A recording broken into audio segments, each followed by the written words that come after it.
Thanks for joining the Home Matters Podcast with Eric and Gena Boggs, where they lead authentic, raw discussions about marriage, family life, kids, intimacy, and sex from a biblical perspective. Now here's your host, Eric and Gena Boggs. Well, hello, episode 53, and this starts year 2. Can you believe that? Yeah, I can believe it. Can you? Yeah, it kind of flies by. That seems crazy to me. 2 years. Home matters. Or into the We're second glad year. that you're here because your home matters, right? That's right. Everything that happens at your home matters. Yep. And with that, a big part of that, a lot of you that are listening are married folk. And That's right. You know, we got an event coming up that we want to encourage you to be a part of. We'd love to have you to join us at a Marriage Matters getaway coming up in September. That's right. You won't regret it. September 28th to the 30th. A little bit later than we normally do it in September, but in Charleston, South Carolina. Beautiful place. Beautiful place. Nice Absolutely. Facility. Yeah. And the schedule, we're using. the schedule is so that it's set so that you have time to maybe bebop around Charleston. Look around a little bit. Maybe even go to the beach. Go to the one beach. day. We did last year. That's right. We took a morning and went out to the beach. Beautiful setting. We walked the bridge. That's right. What's the name of that? I don't remember. Rave. Mm. Oh It's my one of our goodness, former my brain is representatives. blank. It Sorry, is the Representative. big bridge in Charleston. Ravenel. That's it, Ravenel. The hotel is actually pretty much right at the foot because of the bridge. Because You liked walking that bridge, didn't you? She didn't like me for that. But we took our walk one morning and we had to make it. Go walking, but it was about 100 degrees. It was so hot. Come join us. What's the date? Right, September 28th to 30th. Listen, you Starts can get on a registered. Thursday night. Registration is open. You can get registered at homematters.family. Yep. Go to homematters.family. The schedule's there. The registration cost. Once you register, you get a email back that'll give you hotel information, venue information. Yeah. And again, it's just a nice little setting. And we'd love to have you. That's right. Doesn't Get matter how registered long and you've come been to be with married. us. Listen, you might say, oh, we need that bad. We need to go. And you might think, oh, we don't really need that. You probably do. Yeah, everybody It's can always always good to get use a away. tune-up, right? That's right. It's good to get away. So let's get in our talk today. Can All we do right. that? We're Talking about moving forward. Right? Yeah, I'm calling this one Family Forward. Family forward. That's pretty good. There's no way we're going to finish this today. So again, we'll just That's put you on notice. I don't know if this will turn into 2 or 3 episodes or we're going 3 to podcasts. maybe spend this time together just talking about, moving forward, the importance of moving forward, maybe why we don't always move forward. And then look at that in relation to our home relationships, our marriage, our parenting. Yep. Romance. Our romance and our why do we not move forward? It's a lot of stuff that, again, you got to make sure that you're always at a place that you're always aware of what's in front of you. That's moving right. Forward. And Man, in relationships, it's so easy to get caught. Maybe look at it this way, looking in the rearview mirror. We're always looking at what happened. We determine how we're going to respond and react today, dependent upon what happened yesterday. and when you're in a vehicle, you got to remember the rear view mirror is tiny compared to that windshield. It sure is. But there are a lot of people that treat life like they stay focused on that little small thing or that thing in their past. And some of you may say, no, it's a big deal. What happened in our past. But all we're saying is this: if you keep your focus and attention on what's behind you, it's kind of like riding a bicycle. If you're riding a bicycle, I promise you one thing: you're moving toward what you're looking at. And if you've ridden a bicycle much, or a motorcycle, I know on a motorcycle this is important. I've had a bike at times, and it's important that you keep your attention, your focus forward, because if you begin to look off to the side or behind you, you're swerving, and that is very dangerous. And you're not going to make vehicle. very much progress, right? Yeah. Either you're going to wreck or That's right. fall off the bike. Yeah. You're not going to make progress. And in this home and family, we must always be making progress, moving forward, and not getting held up on always room good for or growth. bad thing. Yeah. And we encourage that along the way, that you continue to grow and and have some forward movement in all aspects, all areas, all aspects of your relationship, and again, your relationships, your family. But to do that, even the Bible. I remember Isaiah 43. It says you don't hold on. You don't remember the former things. That's right. You have a future and a hope. Jeremiah. Thank God, yeah. It always is very clear that there's a future involved, and that we continue to move toward that. And I think it's just so easy for us to just get stuck. You can't allow the good times in your past.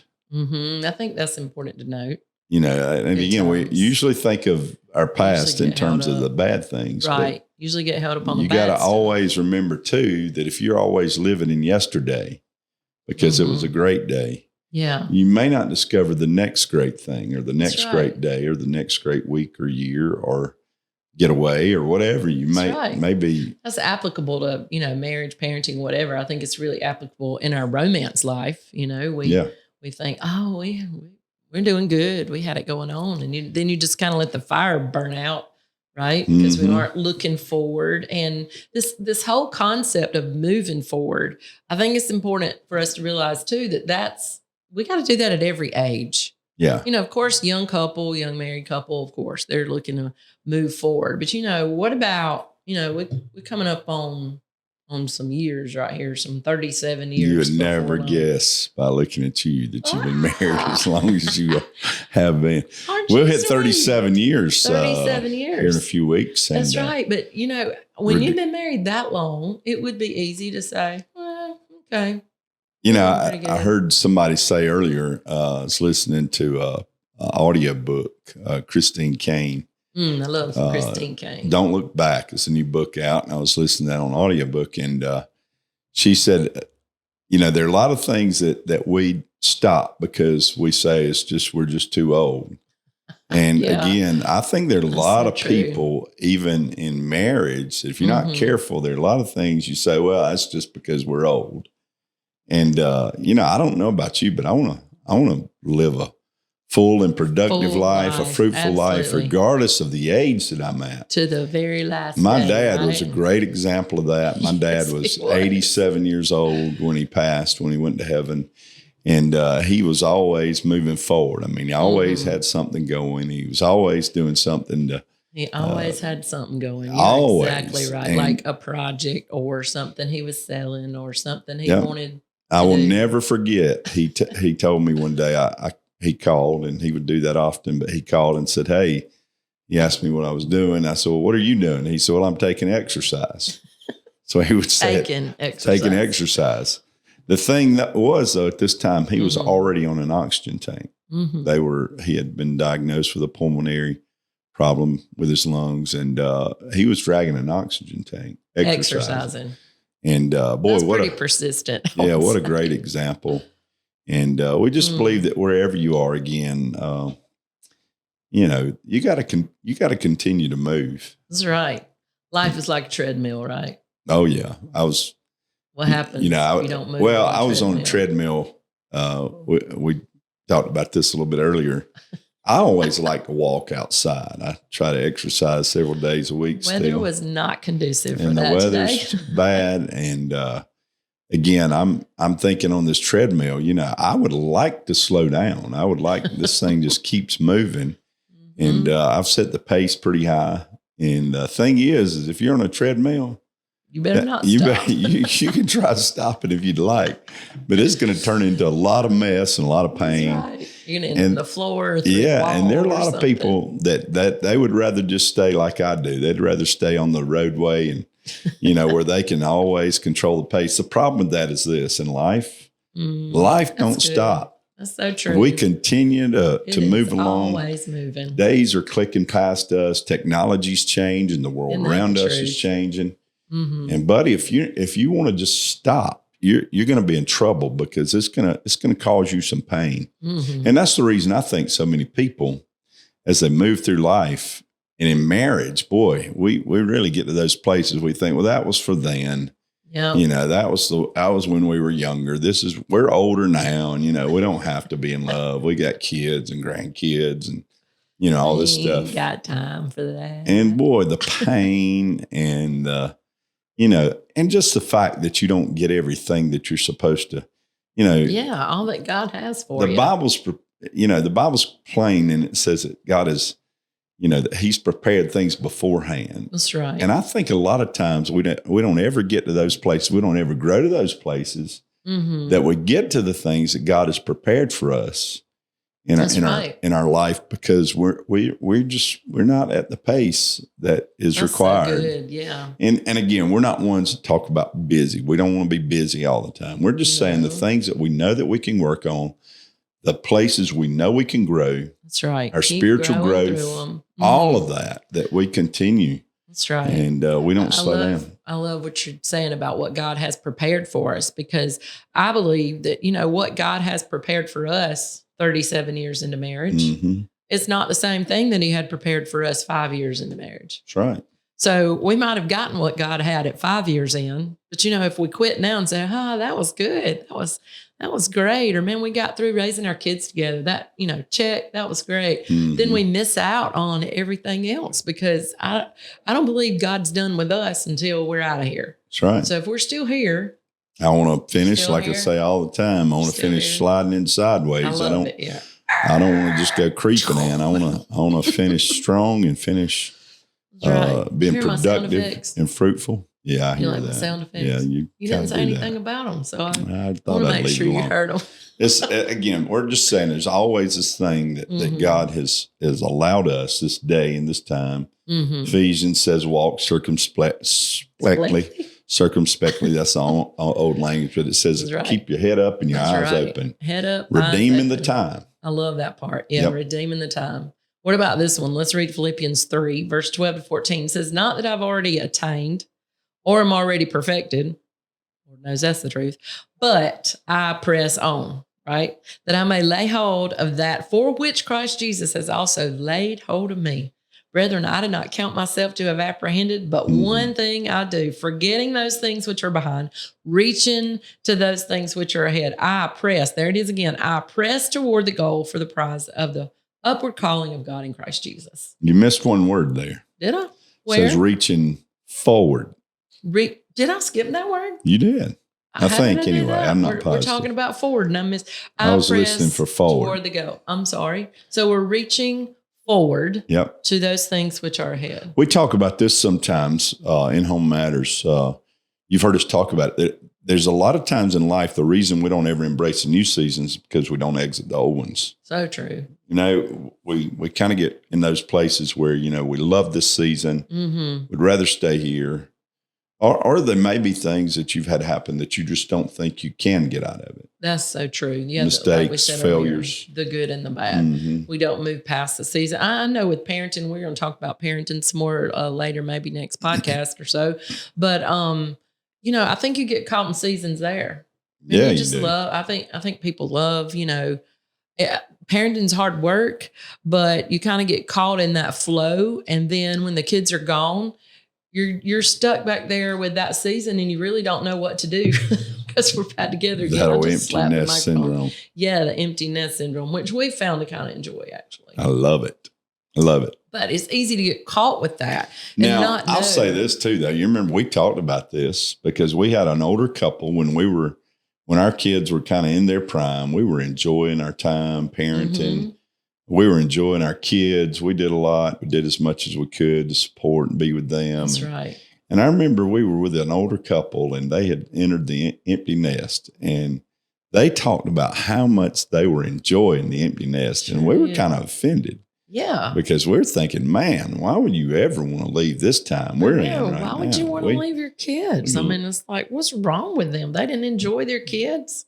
But as we got to move into that season. But now again, we're looking forward. We're pressing forward, right? That's right. Always. Everything God's got for us. We want to try to find that that doesn't take away anything from that season. No. Man, I loved that season. We celebrate enjoyed that. every minute of, and maybe you've heard us say this too. We believe that time made us stronger as a couple. No doubt. And stronger in our marriage. But if you just get settled there, Another time I think young couples, they get settled in the routine of just the two of them, and then a baby comes along and woo.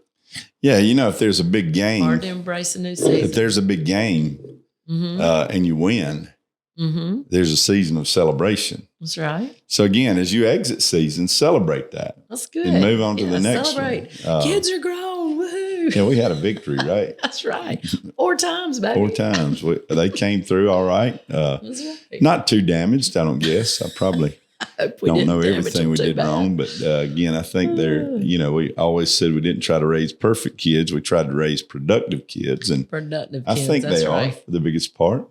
But here's the thing. What we're trying to say is, as we look at these different areas in our home and in our family, our marriage, all we're saying is there are times that, boy, you got to realize the framework for what you have been in may not be the framework for your life and the way you set up life for where you're at right now.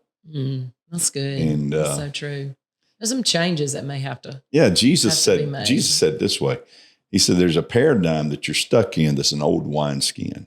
He said, new wine can't be contained by old wineskins. And there are a lot of people trying to fit something new in an old paradigm. Yeah, an Does that old make framework. sense? Yeah. And not trying to be preacher here, but again, I just think there are a lot of things in life preach a little bit. that we try to force into an old wineskin. Yeah. And he said, when you do that, it ruptures. The new framework can't contain this new day, this new season. That's right. And I think that's so important. The importance of the new. Yeah. Man, that goes back to romance again. If you go back to Song of Solomon, they talk about, man, the new pleasures. Yeah. The new love, there's always the new. I believe that God's just trying to drop in our life the new that we haven't experienced before. And, we always look for those in our relationship. The new, the first. Maybe you've heard us talk about this is the first time we've ever been here. This is the first time we've ever done that. The new things. Yeah. And I think the new, what is the new? The new brings life. When there's new growth, new bloom in the spring, there's new life. And sometimes we just need that new to come into our life. And we can never get to that if we're stuck. Yeah. And the other thing is, stuck is usually, we use it as a synonym. We use it as a synonym. I'm not sure what a synonym for stopping. Yep. And usually the thing is when your marriage, when seasons of your life become stale, lifeless, unproductive, unfruitful, it's usually not because, you just stuck there. It's usually because you stopped doing what it took you to get to there. And a lot of times people stop doing what is necessary. That's right. To get them to what's next. Yep, that's true. We have a blog on our website, and there's a blog there. It's probably a couple years old now, but the name of it was "You're Not Stuck, You Just Stopped." Yeah, so true that, when you get in those tough places, sometimes you just quit doing, like Eric said, you just quit doing the things that you need to be doing. That happens early, don't it? Attending. Oh yeah, that happens. Marriage. Right after you get married. Sometimes you just quit You've doing been chasing each other and pursuing each other and romancing one another. And then after I got her, I got my trophy, I finally got her. You. She's mine. Put a ring on it. Then all that pursuit, all that energy, all the money you were spending, all the time, all the money, all that's gone. And we just say, we just kind of settle. Well, what happened? Did you get stuck or did you just stop? And I'll just say this to you out there today that are married couples. Why don't you start doing the things that you did when you first fell in love? All right. Why don't you start romancing one another and sending a little text message or a little note, or write the little sticky note and put it on, or little kissy faces, or that's right. That's good. And let that thing begin to move forward again. Because again, we believe that wherever you are in marriage, your kids. How about this one? How about later years? How about in places where you got extended family? What about moms and dads that maybe have grown older? You got to make sure that you're doing what's needed and necessary. That's good. But you got to make sure that you continue to work on your home. Yeah, we're gonna excuse me, look at some of those in the next couple podcasts. So tune back in for that. Moving forward in family, in marriage, in our parenting, in our romance. We're going to talk about moving forward here for a couple weeks, but maybe in the meantime, think about this. Where or what has kind of stalled you out? Yeah. What is it? I mean, you could just be tired. You could be exhausted. It could be broke. It could be, you have no money, so you ain't going nowhere. Boy, what kind of pressure is that create? Yeah, absolutely. So again, it may be a lot of things, a lot of outside influences, that you Think deal with. about those things some, maybe. Where have you stopped? Yep. We got to finish this one. That's right. We're going to come back. Join us next time, and let's continue to talk about just growing. Because look, if you're still here, and evidently you are, God's not done yet. And family forward. More. That's family right. forward. Hey, that's good. Marriage matters. Yeah. Go to homematters.family. Get registered. Yeah. Go sign up. Love to see you there. See you next time. Bye-bye. Bye-bye.